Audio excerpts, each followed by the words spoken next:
Hey, I would like to call the December 11th, 2025 Plan Commission meeting to order. If you are able, please rise for the Pledge of Allegiance.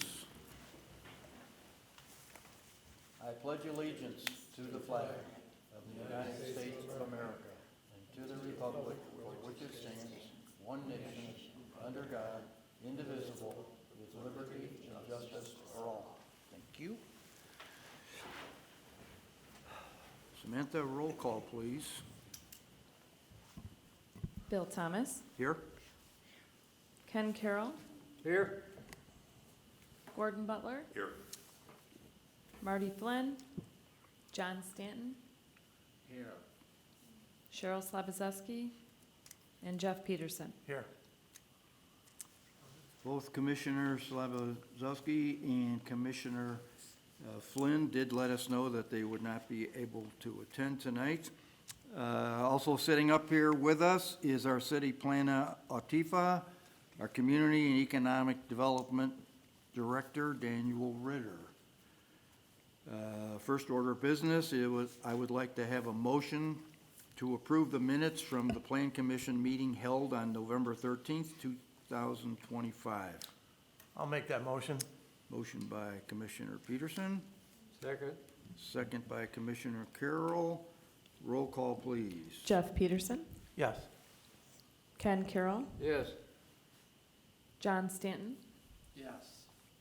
Gordon Butler, Yes. and Bill Thomas. Yes. Motion carried. Okay, we have one case on the agenda for tonight. It is a public hearing and consideration of public hearing and, well, how about a duplicate there? Let me start over. One case on the agenda tonight, public hearing and consideration of case number TXT-25-2-12-1, a request of the City of Crest Hill seeking approval of the following text amendments to the Crest Hill zoning ordinance, the Crest Hill Code of Ordinances, and the Crest Hill Development Handbook. Number one, to remove subsection I-8, access, from section 15.04.040, standards for structural appearance and site location plans, chapter 1504 of building requirements of the Crest Hill Code of Ordinances, the addition of amended access requirements to section 11.6, design, development, and maintenance of the Crest Hill zoning ordinance. Also amend section 5.0 of the Crest Hill zoning ordinance to clarify zoning ordinance compliance requirements for non-conforming uses at the same time of sale, transfer, or convenience. Amend the court reporter requirements in step 6 and 10 of section 1, development process description of the Crest Hill Development Handbook. So Samantha, is all the paperwork in order? Yes, the necessary paperwork is in order. Okay, with that, I would like to have a motion to open the public hearing for case TXT-25-2-12-1. I'll make that. Motion by Commissioner Carroll, second by Commissioner Peterson. Roll call, please. Ken Carroll, Yes. Jeff Peterson, Yes. John Stanton, Yes. Gordon Butler, Yes. and Bill Thomas. Yes, Motion carried. public hearing is opened at 7:04. Again, the subject of this hearing is to discuss case number TXT-25-2-12-1, a request of the City of Crest Hill seeking approval of various text amendments to the Crest Hill zoning ordinance, the Crest Hill Code of Ordinances, and the Crest Hill Development. I would like to ask Daniel Ritter, our Community and Economic Development Director, to present the specifics of this case. Daniel. Thanks, Chairman. I will go over kind of a summary of this. To kind of start as an overall background here, this is a request by the city, kind of led by staff as we look through our zoning code there's always certain processes, code requirements, things that need to get updated, maybe aren't working the way we assume they will. Prior to me even being here, I know when Patrick was director, he had brought in May a number of kind of use clarifications and definition clarifications. So this is really kind of the first step when I got here talking, especially with Ron Messner. He had certain things, and then even actually some of the notes Patrick left me referenced some of the things we're gonna talk about today that are just things that are hurdles for staff or for developers, for economic development within the city, and maybe weren't functioning the way they were supposed to. So this is really just the first one of these. I'm probably gonna, you might see one every 3 to 6 months of, we just kind of will be chipping away at some of the things we need to update in here. And rather than take too big of a chunk, we take little pieces and just kind of do some updates as we can. So focusing on kind of what we think is kind of most important or what will make the best improvement as we go. So again, this is really just to help kind of improve our zoning ordinance, improve the city code. The intent of these is really to help clarify what our current requirements are and eliminate kind of any unnecessary barriers to economic development or development in the city. There's really kind of 3 sections of the one we're proposing to you tonight. The first one's fairly simple. It's to eliminate court reporter requirements as part of both the initial hearing and any subsequent like additional hearings that would have to happen for special uses, rezonings, PUDs. Our current code requires court reporters to be present. Honestly, we record these, a verbatims recording is available to the public at all points. We have minutes posted. So a court reporter is kind of an outdated requirement for most of these hearings. We have that available to the public. We're working towards live streaming certain meetings as well, so it'll only get more transparent going forward. But that is a cost typically bared by the applicants and the developers themselves. It also can be a hurdle for staff to kind of coordinate that and make sure one's here. If one's not here, we technically can't have the meeting. So it just creates a hurdle for both staff as we're trying to get meetings together. And then just an additional cost that can be a few $100 for a developer. That is just one thing that kind of seems repetitive based on our current technology and needs. So that was kind of the first one, the first part of this amendment. The second part of the amendment is related to section 5, subsection 5.5 in the zoning ordinance that relates to non-conforming building structures and uses when a property is sold or conveyed to somebody else. This was specifically in Patrick's notes, and I think even the previous directors, as something that's been interpreted a lot of different ways, and it really became kind of a hindrance that in some ways you can interpret it that if a property sells, you need to bring an entire building, the structure, and all the uses in a conformance, even if they're legal non-conforming, which legal non-conforming would mean at some point it met our code requirements, and then maybe the zoning code changed afterwards, and then it became non-conforming, but it was legal. It was always had a permit. So it's kind of conflicting in that we were basically saying if you sell, you may need to almost tear down your structure, close your business, get a special use. And I don't think that was an intent behind this. There's some legal questions as to that too. And so at different times, it's just been interpreted different ways. And then again, in some ways might not have been fully legal. So what we wanted to do was really clarify that. There's entire sections of our zoning ordinance that relate to legal non-conforming uses, when those can continue, when they can't continue, the fact they can't expand, things like that. So we're basically just pointing back to the sections in our code that already relate to this stuff.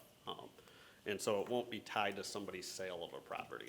So, for example, one we did have come up was like Crest Shopping Center, and that was up for sale, and imagine if you had to say every inch of that had to meet our current codes today, or you have to tear down the building or get a bunch of variances. It just never quite made sense how it was previously interpreted. So again, this is just kind of clarifying that because it will prevent a lot of special uses and variations from coming forward that in all likelihood we'd be approving because it would be existing.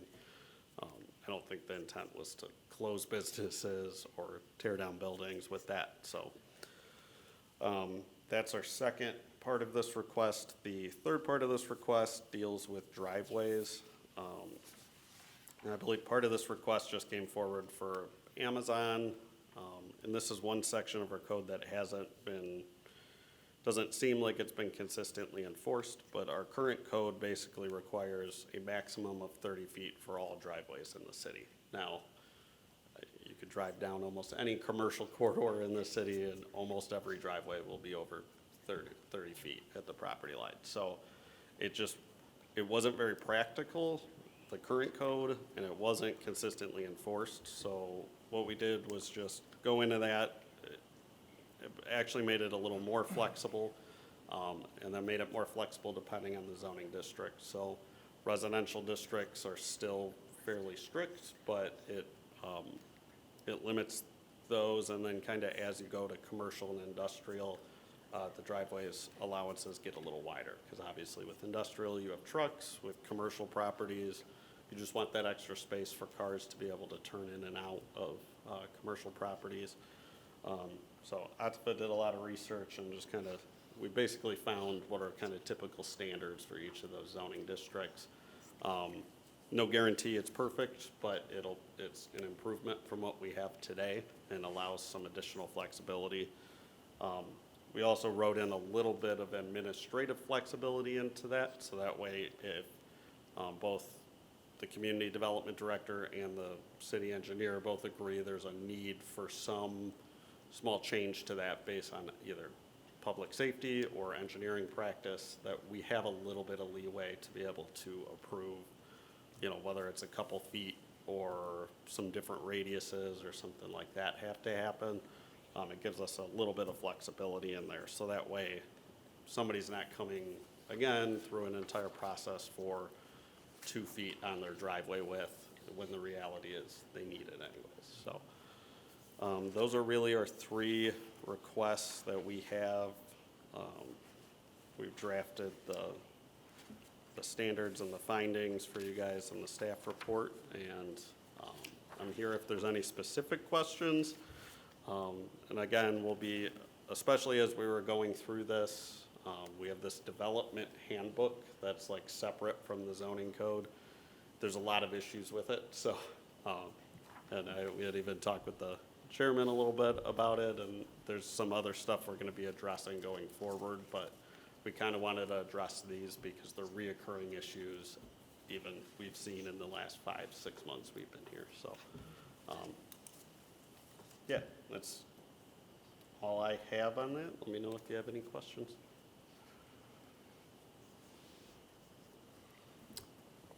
Anybody got any questions? No. John, any questions? Not here. No? No?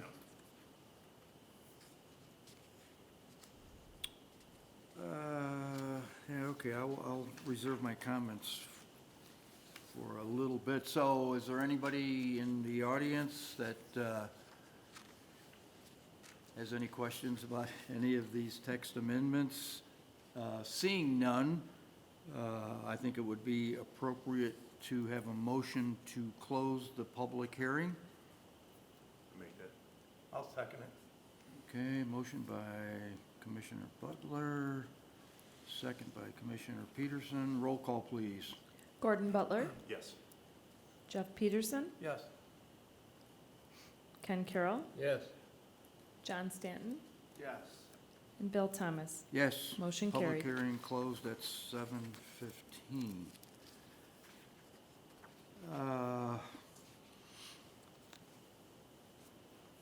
Yeah, I've had the opportunity to discuss this a little more in depth with both Daniel and Atifa. And boy, after that discussion, I left there thinking about how easy it would have been to have done nothing. This was a lot of work, you know. You almost can't appreciate how much work it was when they can narrow it down to 3 or 4 pages. But times change, and the Code of Ordinances was developed quite a while ago, and now we're in different times. And these text amendments are not only going to help the city staff and actually us in interpreting what residents, applicants want to do, but it's going to end up saving the applicants some money, which is always nice. If you're going to make an improvement or a change to your property, you want to save all the money you can just to get through the permitting process. And these text amendments are going to bring us into more modern times. So I applaud the city staff for taking the time that it took to go meticulously through these several ordinances to do that. So I'm glad that we get a chance to help move this along. So if there's no other questions or comments, then I would like to have a motion to approve the requested text amendments to the Crest Hill zoning ordinance, Code of Ordinances, and Development Handbook that have been requested by the City of Crest Hill as stated in the December 11th City of Crest Hill staff report. So move. Motion by Commissioner Carroll, Second. second by Commissioner Peterson. Roll call, please. Ken Carroll, Yes. Jeff Peterson, Yes. John Stanton, Yes. Gordon Butler, Yes. and Bill Thomas. Yes. Motion carried.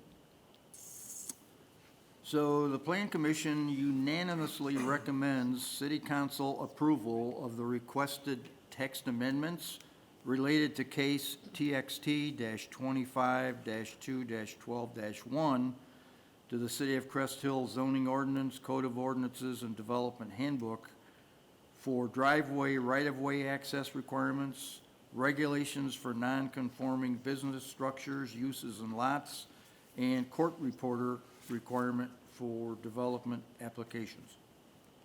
This recommendation will be forwarded to the City Council, keeping in mind that the Plan Commission is a recommendation body only. And do we have an idea when the City Council would hear this? It's, because we have some meeting changes in here, it's not going to be going till January 12th. Yes. Right, to the Yep. work session, and then city council approval on January 19th. January 19th for the City Council, okay? Okay, thank you. Does anyone have any other business they would like to bring up?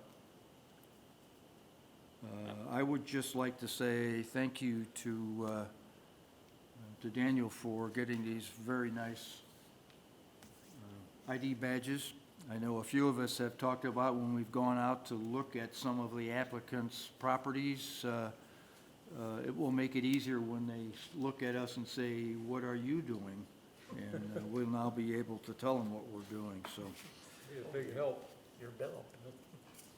Your bill.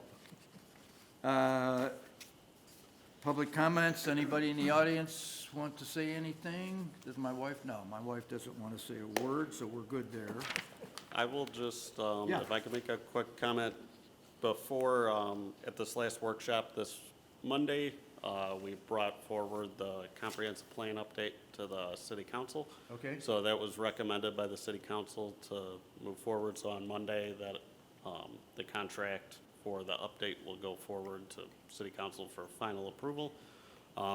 It's with Housel Levine, who did our comprehensive plan in 2014, so they'll be doing kind of, I'll call it an express version of a comprehensive plan, but it'll be updating the current one auditing it, seeing, hey, what have we accomplished? What are our current goals? What were the previous goals? Maybe there's some things that need to change. So that won't kick off until after the new year. We're thinking February to March would be the kickoff, and then it would be wrapped up hopefully before the end of the year. That will involve the Plan Commission and this group here, and likely at least one, there's potential for a combined Plan Commission City Council meeting, since you are really the people that are supposed to be forward-thinking for the city. We'll also have some public outreach events, though, some surveys, some open houses, things like that. We still want the public input. And this is the City of Crest Hill's plan. It's not staff's plan. It's not a specific council's. So we want it to really be as outreaching as we can, and think about the goals. I know I'm excited for it because it really gives staff the ability to plan a little better for where we spend our time, where we spend our money, how we budget, things like that, where we can have a little bit of a plan of what we attack.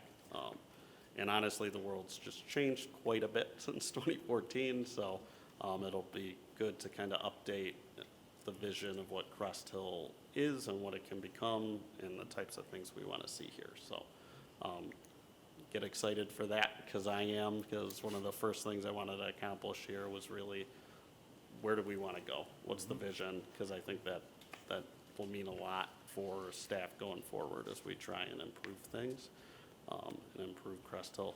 So be ready for the new year. We'll have a new comprehensive plan, so. Good.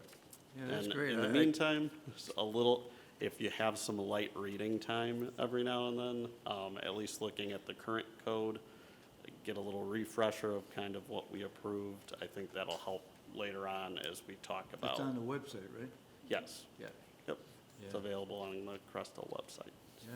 Oh, well, that's great. I think I speak for the Plan Commission that we're excited to be a part of that. That's, like you say, that's pretty exciting when we can start looking ahead for where we want this city to be.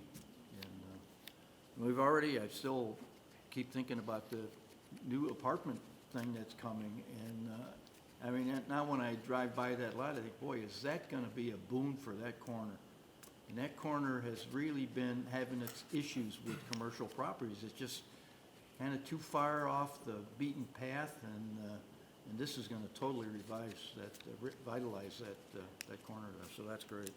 And as we get a new comprehensive plan, it'll be nice to actually use it. So I don't know if we've really used the previous comprehensive plan, but as we bring items before you, the goal is to have it reference, does it make sense? And there's projects that could come forward that maybe don't fit with the comprehensive plan, that we go, no, this is still a good idea, but we gotta think about that and maybe amend the comprehensive Yeah. plan then at the same time. Yeah, exactly. Or when things come forward and they match that, it should be applauded, right? Like, that should help it move forward, and we go, hey, this fits, this checks these boxes. So hopefully it'll help us as we have projects come forward, think about the bigger picture rather than just be reactionary to what's in front of us each time. So I think I'm excited to actually use the plan once we have it updated. And yeah, Yeah, great. Looking forward Great, to it. thank you for mentioning that. Okay, anybody else have anything they want to say, or? Did we miss the minutes approval from last month? Did we miss the minutes? No, that was the first thing we did. Oh, okay. Missed it. I'd like to just wish everybody a Merry Christmas and a happy, healthy New Year, prosperous New Year. Same to you. Thank you. Yeah, thank you, Commissioner Curl, and I would echo that. This is, seems like this year went by really fast. The older you get, the faster it goes. Yeah, yeah, and, yeah, we're looking forward to, I did all that.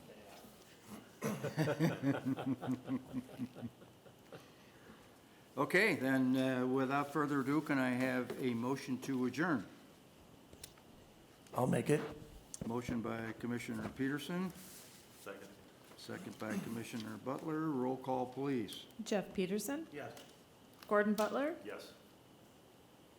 Ken Carroll, Yes, John Stanton, Yes. and Bill Thomas. Yes, Motion carried. meeting adjourned at 7:25. Thank you, right on Commissioners. target here.